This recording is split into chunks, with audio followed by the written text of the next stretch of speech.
मैसूर साम्राज्य स्टार्ट करते हैं। और मैसूर साम्राज्य में देखिए आप कितने सारे एग्जामों में यहाँ से क्वेश्चन पूछे गए हैं।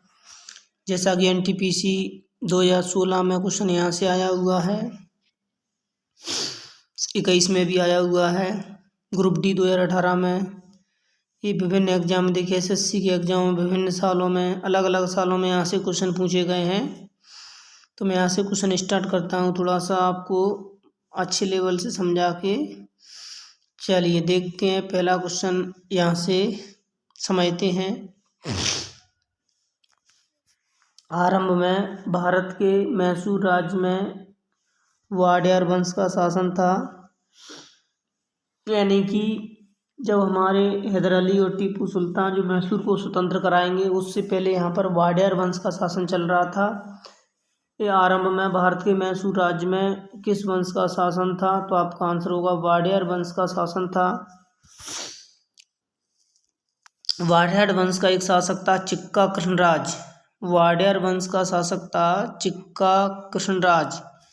तो चिक्का कृष्णराज के शासनकाल में जो संपूर्ण सत्ता है, चिक्का कृष्णराज जो वाडियार वंश का नाम मात्र का शासक था, चिक्का कृष्णराज के शासनकाल में जो संपूर्ण सत्ता थी वाडियार वंश की, दो लोगों के हाथ में थी। एक नंदराज था और एक देवराज था।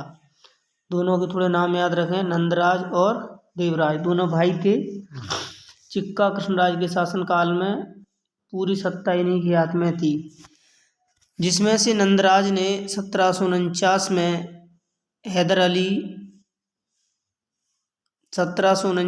हैदर अली को सेना का अधिकारी बनाया। यानी कि जो हैदर अली है, जो मैसूर को स्वतंत्र कराएगा 1761 में, वो हैदर अली सबसे पहले सेना में भर्ती होता है।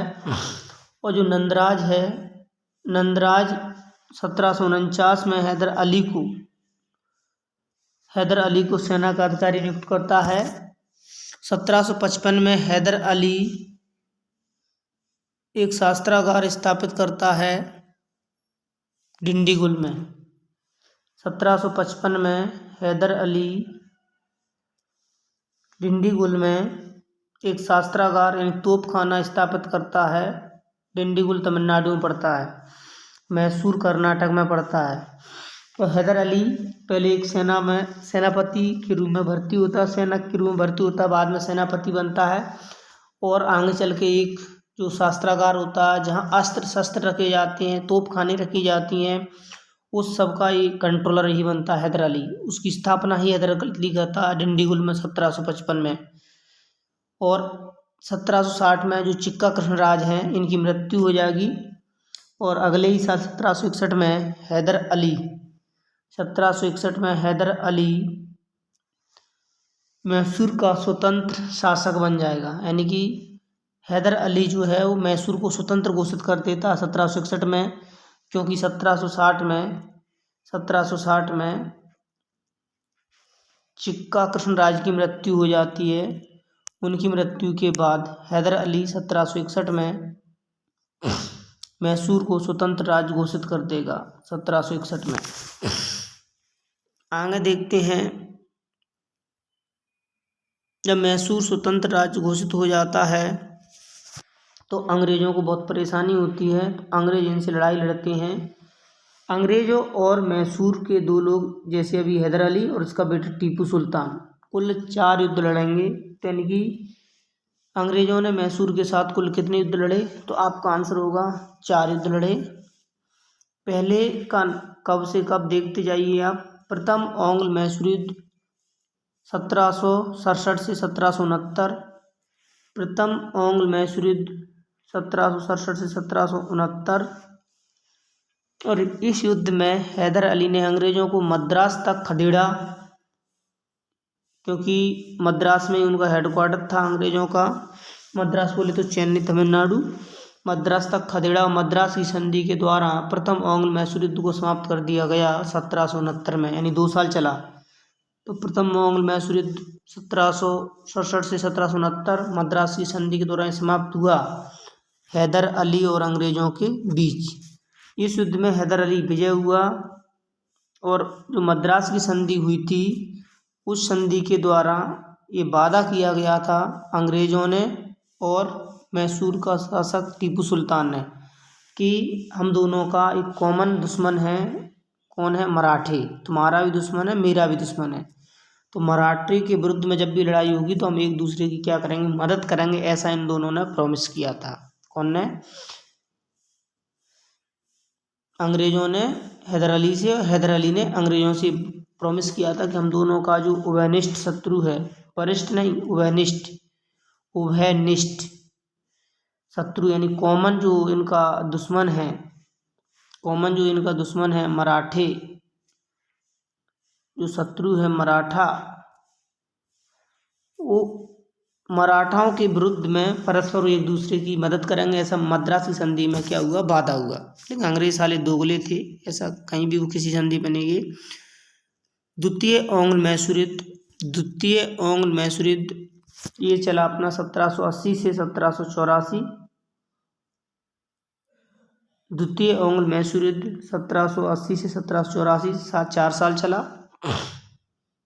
मंगलौर की संधि के द्वारा ये समाप्त हुआ था। मंगलौर आपका पड़ता है कर्नाटक में। मंगलौर बहुत बड़ी सिटी है, बेंगलोर जैसी, बेंगलोर से थोड़ी छोटी है। मंगलौर की संधि के द्वारा युद्ध समाप्त हुआ। इस समय इनके गवर्नर थे वारेन हेस्टिंग्स। ये संधि जो मंगलौर की संधि होती है वो टीपू सुल्तान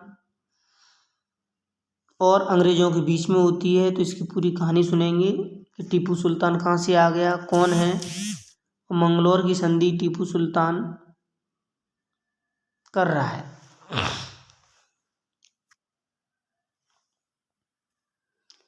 तो अपने यहाँ समझते हैं थोड़ा सा।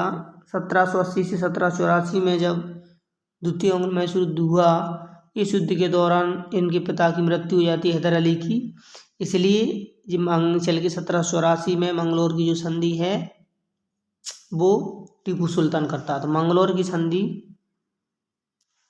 द्वितीय ओंग्ल मैसूर युद्ध में होती है, पहले में मद्रास की, दूसरे में मंगलौर की। इस समय गवर्नर है वारेन हेस्टिंग्स। द्वितीय ओंग्ल मैसूर युद्ध के समय गवर्नर कौन है? Warren Hastings. द्वितीय ओंग्ल मैसूर युद्ध की संधि किस किस के बीच होती है? टीपू सुल्तान और अंग्रेजों के बीच में।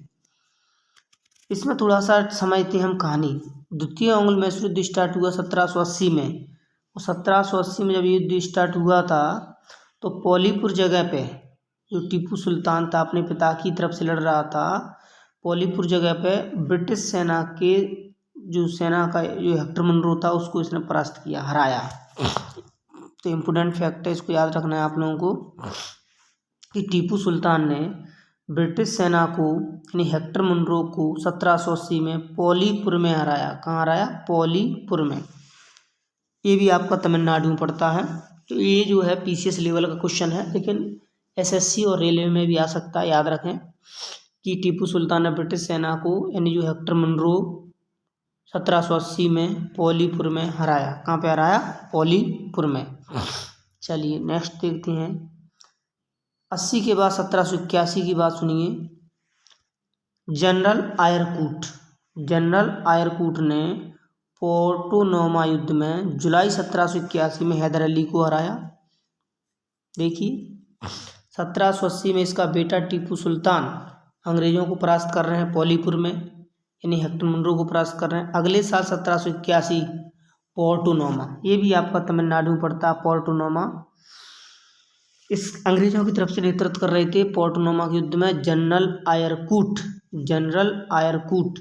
ये युद्ध हुआ जुलाई 1781। इसमें जनरल आयरकूट ने हैदर अली को हराया। तो इम्पोर्टेंट क्वेश्चन है, पहला क्वेश्चन तो ये आएगा, पोर्टोनोमा का युद्ध कब हुआ? जुलाई 1781। पोर्टोनोमा के युद्ध में अंग्रेजी सेना का नेतृत्व कौन कर रहा था? General Eyre Coote. और इधर से कौन लड़ रहा था? हैदर अली। इस युद्ध में हैदर अली घायल हो जाता है और 1782 में हैदर अली की क्या हो जाती है? मृत्यु। जो पोर्टोनोमा का युद्ध हुआ था 1781 में, इस युद्ध में हैदर अली घायल हो जाता है और आगे चल के 1782 में हैदर अली की मृत्यु हो जाती है। यानी द्वितीय ओंग्ल मैसूर युद्ध चल रहा है, द्वितीय ओंग्ल मैसूर युद्ध के बीच में ही हैदर अली की क्या हो जाती है? मृत्यु। जब 1782 में हैदर अली की मृत्यु हो जाएगी तो 1782 में अब शासक गद्दी संभालेगा इसका बेटा टीपू सुल्तान। कौन संभालेगा? टीपू सुल्तान। 1782 में टीपू सुल्तान मैसूर का शासक बनता है। देखो, इसका पापा बना था 1761 में और 1782 में वो मर गया। यानी कौन? हैदर अली। हैदर अली जब द्वितीय अंग्ल मैसूर युद्ध के दौरान मर जाता है 1782 में, और 1782 से टीपू सुल्तान मैसूर का क्या बनता है? शासक बनता है। टीपू सुल्तान मैसूर का क्या बनता है? शासक बनता है। आगे की कहानी देखते हैं। 1787 में टीपू ने अपनी राजधानी श्रीरंगपट्टनम में, यानी कि टीपू सुल्तान की राजधानी क्या थी? श्रीरंगपट्टनम, बादशाह की उपाधि धारण करी, स्वतंत्रता का वृक्ष लगाया, साथ ही जैकोन क्लब का सदस्य बना। यानी 1787 में 82 में बना, उसके 5 साल बाद श्रीरंगपट्टनम में, यानी इसकी राजधानी पूछ लेते हैं तो श्रीरंगपट्टनम में राजधानी क्या थी? श्रीरंगपट्टनम से संबंध किसका था? टीपू सुल्तान का। श्रीरंगपट्टनम किसकी राजधानी थी? टीपू सुल्तान की। यहाँ बादशाह की उपाधि धारण करी और स्वतंत्रता का वृक्ष लगाया। स्वतंत्रता का वृक्ष किसने लगाया? टीपू सुल्तान ने। कहाँ लगाया? अपनी राजधानी श्रीरंगपट्टनम में। और साथ ही साथ में जैकोबिन क्लब का सदस्य बना। जैकोबिन क्लब का सदस्य बना, यानी कि जो टीपू सुल्तान है अपनी राजधानी श्रीरंगपट्टनम में बादशाह की उपाधि धारण कर रहा है और श्रीरंगपट्टनम में ही स्वतंत्रता का वृक्ष लगाता है और साथ ही साथ में जैकोबिन क्लब का सदस्य बनता है। जैकोबिन क्लब फ्रांस से संबंधित है क्योंकि फ्रांसीसियों से इनके अच्छे संबंध थे, तो जैकोबिन क्लब का सदस्य बनता है। इंपोर्टेंट है, याद रखना। श्रीरंगपट्टनम में याद रखना राजधानी, स्वतंत्रता का वृक्ष याद रखना, जैकोबिन क्लब का सदस्य बना, ये भी याद रखना। नेक्स्ट देखते हैं। टीपू सुल्तान के राजसी झंडे पर शेर की तस्वीर होती थी, इसलिए टीपू सुल्तान को शेर ए मैसूर क्या कहते थे? शेर ए मैसूर, यानी मैसूर का शेर। शेर ए मैसूर किसे कहते थे? टीपू सुल्तान को। टीपू सुल्तान मस्जिद, ध्यान से लगाना, टीपू सुल्तान मस्जिद कलकत्ता। टीपू सुल्तान मस्जिद कहाँ पे भैया? या अच्छे से लगाना, इम्पोर्टेंट है, कलकत्ता, रेलवे में आया हुआ क्वेश्चन है।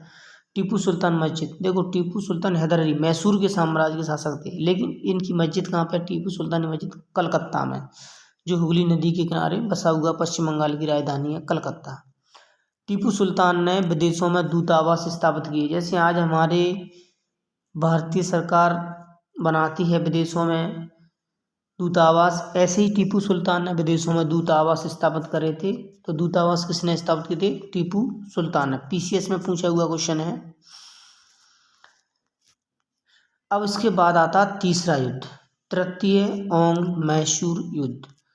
तृतीय ओंग मैसूर युद्ध होता 1790 से 1792 और इसमें श्रीरंगपट्टनम की संधि। देखो, ये राजधानी थी श्रीरंगपट्टनम की संधि। इसकी राजधानी तक ये लोग अंग्रेज पहुंच गए थे और उसकी राजधानी में जाकर इन्होंने संधि करी थी। ये बहुत बुरा समय आ गया टीपू सुल्तान के लिए। तृतीय ओंग मैसूर युद्ध 1790 से 1792, श्रीरंगपट्टनम की संधि के द्वारा ये तृतीय ओंग मैसूर युद्ध समाप्त किया गया। इस समय गवर्नर थे लॉर्ड कॉर्नवालिस। कौन थे? Lord Cornwallis. टीपू सुल्तान अंग्रेजों के बीच में, तो आप कह सकते हैं श्रीरंगपट्टनम की जो संधि हुई थी वो टीपू सुल्तान और अंग्रेजों के बीच में हुई थी। और इस समय हम बात करें तो इस समय जो गवर्नर है वो है लॉर्ड कॉर्नवालिस। तृतीय ओंग मैसूर युद्ध के समय गवर्नर है लॉर्ड कॉर्नवालिस। श्रीरंगपट्टनम की संधि, यानी पहले में आपकी मद्रास की संधि हुई थी, दूसरे युद्ध में आपकी मंगलौर की संधि हुई थी, तीसरे युद्ध में आपकी श्रीरंगपट्टनम की संधि हुई थी। पहली संधि हैदर अली ने करी थी, बाकी जितनी भी संधियाँ टीपू सुल्तान अंग्रेजों से कर रहे हैं। तृतीय ओंग मैसूर युद्ध में कॉर्नवालिस ने त्रिकूट का निर्माण किया। देखिए, तृतीय ओंग मैसूर युद्ध है, इस युद्ध में कॉर्नवालिस ने त्रिकूट का निर्माण किया। त्रिकूट का निर्माण का मतलब हुआ, एक तरफ अंग्रेज तो थे ही, तृतीय अंग्ल मैसूर युद्ध में इसने मराठा और निजाम को भी अपने साथ मिला लिया, यानी अंग्रेज, मराठा, निजाम तीनों मिला के बन गए 3 गुट, त्रिगुट। तो 3 गुट किसने तैयार करे? कॉर्नवालिस ने। तृतीय अंग्ल मैसूर युद्ध में कॉर्नवालिस ने त्रिगुट का निर्माण किया, जिसमें अंग्रेज, मराठा, निजाम शामिल थे। एक क्वेश्चन इंपोर्टेंट है, याद रखना, पीसीएस से पूछा हुआ, रेलवे एसएससी इसको रिपीट कर सकती है। चलिए नेक्स्ट देखते हैं। जो तृतीय संधि हुई थी अपनी, श्रीरंगपट्टनम की संधि हुई थी, उस संधि के अनुसार, तृतीय अंग्ल मैसूर युद्ध में जो संधि हुई थी उस संधि के अनुसार टीपू सुल्तान ने अपना आधा राज्य अंग्रेजों और उनके सहयोगियों को देना पड़ा। आधा राज्य, लगभग 3 करोड़ रुपए। जब ये 3 करोड़ रुपए नहीं दे पाया था तो इसके नाबालिग बच्चों, बेटों को भी अंग्रेज गिरवी रखने के लिए ले गए थे। तो तृतीय अंग्ल मैसूर युद्ध इतना खराब रहा कि इसको 3 करोड़ रुपए और आधा राज्य देना पड़ा अंग्रेज और उनके सहयोगियों को। और इस संधि के अनुसार अंग्रेजों को, जो श्रीरंगपट्टनम की संधि हुई थी तृतीय अंग्ल मैसूर युद्ध में, इसमें अंग्रेजों को देखो मालाबार, बारह महल, डिंडीगुल का क्षेत्र मिला। ये क्वेश्चन एसएससी ने पूछा है कि किस संधि के द्वारा, या फिर मंगलोर, श्रीरंगपट्टनम की संधि के द्वारा अंग्रेजों को निम्नलिखित में कौन सा क्षेत्र मिला? तो या तो मालाबार ऑप्शन में होगा, या बारह महल ऑप्शन में होगा, या डिंडीगुल, या तीनों होंगे। तो ये तीनों, तो इनको बारह महल भी मिला था, मालाबार भी मिला था, बारह महल भी मिला था, डिंडीगुल भी मिला था। डिंडीगुल तमिलनाडु में आता है, मालाबार क्षेत्र जो है आपका केरल के आसपास आता। तो ये तीनों मिले थे, मालाबार, बारह महल और डिंडीगुल का क्षेत्र इनको मिला था। इसके बाद आता लास्ट चतुर्थ अंग्ल मैसूर युद्ध। चतुर्थ अंग्ल मैसूर युद्ध, इस युद्ध में थोड़ा सा समय नहीं कोशिश करिए। चतुर्थ अंग्ल जो मैसूर युद्ध है वो 1799 में हुआ था और टीपू सुल्तान की इस युद्ध में मृत्यु हो गई थी और गवर्नर था लॉर्ड वेलेजली। चतुर्थ अंग्ल मैसूर युद्ध में अंग्रेजों ने टारगेट कर लिया था कि नहीं, अब तो टीपू सुल्तान को मारना है, इसलिए ये जल्दी समाप्त हो गया। 1799 में चालू हुआ, 1799 में उन्होंने टीपू सुल्तान की मृत्यु कर दी और इस समय गवर्नर थे लॉर्ड वेलेजली। तो क्वेश्चन आता है चतुर्थ अंग्ल मैसूर युद्ध में कब हुआ? 1799 में। टीपू सुल्तान की मृत्यु कब हुई? 1799 में। चतुर्थ अंग्ल मैसूर युद्ध में गवर्नर कौन था? लॉर्ड वेलेजली, जो सहायक संधि के पीछे पड़ा हुआ था, लॉर्ड वेलेजली। इसके बाद देखते हैं, फैक्ट है थोड़ा सा, मैसूर दूसरा राज्य था जिसने सहायक संधि पर 1799 में हस्ताक्षर किए। ये सहायक संधि जो लॉर्ड वेलेजली जी सहायक संधि के पीछे पड़ा हुआ है, सहायक संधि का जनक था फ्रांसीसी गवर्नर डुफले और इसको अच्छी तरीके से लागू करवा रहा था लॉर्ड वेलेजली जी, अंग्रेजों का गवर्नर है। तो मैसूर दूसरा राज्य था, पहला राज्य था हैदराबाद। तो हैदराबाद के निजामों ने सहायक संधि को सबसे पहले स्वीकार किया, उसके बाद मैसूर राज्य ने। टीपू सुल्तान जब तक जिंदा था तब तक सहायक संधि उसने स्वीकार नहीं की। 1799 में जब टीपू सुल्तान की मृत्यु हो जाती है तो मैसूर ने सहायक संधि स्वीकार करने वाला शासक था वाडियार वंश का, क्योंकि जैसे ही टीपू सुल्तान की मृत्यु हो जाती है, टीपू सुल्तान की मृत्यु के बाद अंग्रेज क्या करते हैं, वाडियार वंश का एक बालक है कृष्णराय द्वितीय के नाम से गद्दी पे बिठा देते हैं और इनको सहायक संधि थोप देते हैं। तो इस प्रकार से वाडियार वंश ने सहायक संधि को स्वीकार किया था। किसने स्वीकार किया था? वाडियार वंश ने। हालांकि क्वेश्चन ऐसे भी आया था कि मैसूर राज्य ने सहायक संधि को कब स्वीकार किया? 1799 स्वीकार किया, और वो भी किसने स्वीकार किया? वाडियार वंश ने स्वीकार किया, जिनका बालक बटा हुआ था कृष्णराय द्वितीय। स्वीकार क्या, जबरदस्ती थोप दी गई टीपू सुल्तान के मरने के बाद सहायक संधि। पूरी कहानी आपकी यहाँ पर ख़त्म होती है। तो आप देख लीजिए, बहुत सारे एग्जामों में ये क्वेश्चन आए हुए हैं। ये मैंने आपको ये बताया हुआ है स्टार्टिंग में ही, इतने सारे एग्जामों में ये डेट भी मैंने मेंशन की है। मैसूर साम्राज्य से आए हुए क्वेश्चन है। मैसूर साम्राज्य से एनटीपीसी 2016-2021 में क्वेश्चन आया है, ग्रुप डी से 2018 में आया है, आरपीएफ कांस्टेबल में 2019 में यहाँ से क्वेश्चन आया है, SSC GD, CGL, CHSL, MTS, CPO और जेई सभी एग्जाम में यहाँ से क्वेश्चन आया है। यानी कि थोड़ा सा मैसूर साम्राज्य को आप पढ़ने की कोशिश करें। मैसूर साम्राज्य थोड़ा इम्पोर्टेंट भी है, विभिन्न एग्जामों में आया हुआ है। आज की क्लास यहीं समाप्त होती है, नेक्स्ट क्लास आएगी।